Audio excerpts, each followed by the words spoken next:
ஒழுங்காயிருந்த மனிதன் மனதில் குழப்பம் ஏதும் இல்லை. குடும்பம், மனைவி, அண்ணன், தம்பி, கூட்டம் சிறிதும் இல்லை.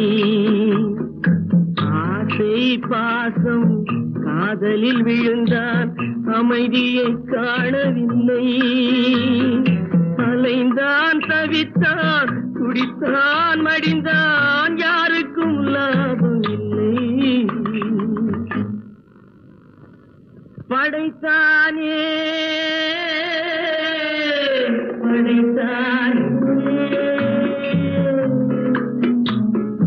மனிதனை ஆண்டவன் படைத்தானே.